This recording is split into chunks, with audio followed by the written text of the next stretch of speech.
अस्सलामु अलैकुम वरहमतुल्लाह। मेरे अज़ीज़ भाइयों और दोस्तों और बहनों, न्यू जस्सर टीवी के चैनल पर मैं आपको खुश आमदीद कहता हूँ। मेरे नए आने वाले बहनों और भाइयों से मेरी गुजारिश है कि बराह मेहरबानी मेरे चैनल न्यू जस्सर टीवी को सब्सक्राइब करें, वीडियो को लाइक करें और उसको शेयर करें ताकि इल्म की बात दूसरों तक पहुँचे और आपको अजर मिले। आज के हदीस मुबारक कुछ इस तरह है। आप सल्लल्लाहु अलैहि वसल्लम ने वही के रुक जाने के ज़माने के हालात बयान फरमाते हुए कहा कि एक रोज़ मैं चला जा रहा था कि अचानक मैंने आसमान की तरफ से एक आवाज़ सुनी और मैंने अपना सर उठाया, आसमान की तरफ उठाया।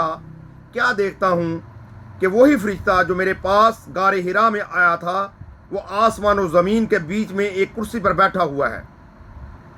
मैं इससे डर गया और घर आने पर मैंने फिर कंबल से अपने आप को ओढ़ने की ख्वाहिश ज़ाहिर की। इस वक्त अल्लाह पाक की तरफ से ये आयत नाज़िल हुई जिसका तर्जमा है, और लोगों को अज़ाब इलाही से डराएं और अपने रब की बड़ाई बयान करें और अपने कपड़ों को पाक और साफ रखें और गंदगी से दूर रहें।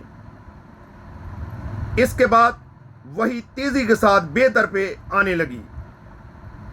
मेरे भाइयों और दोस्तों और बहनों, यह हदीस मुबारक जो है सही बुखारी की है और इसमें जो बात बतलाई गई है वो यही है कि आप सल्लल्लाहु अलैहि वसल्लम को अल्लाह ताला ने पाक और साफ़ रहने का मशवरा दिया है, हुक्म फरमाया है, और ये भी हुक्म फरमाया है कि लोगों को डराएं अल्लाह से कि वो सब अल्लाह की फरमाबरदारी की तरफ आ जाएं।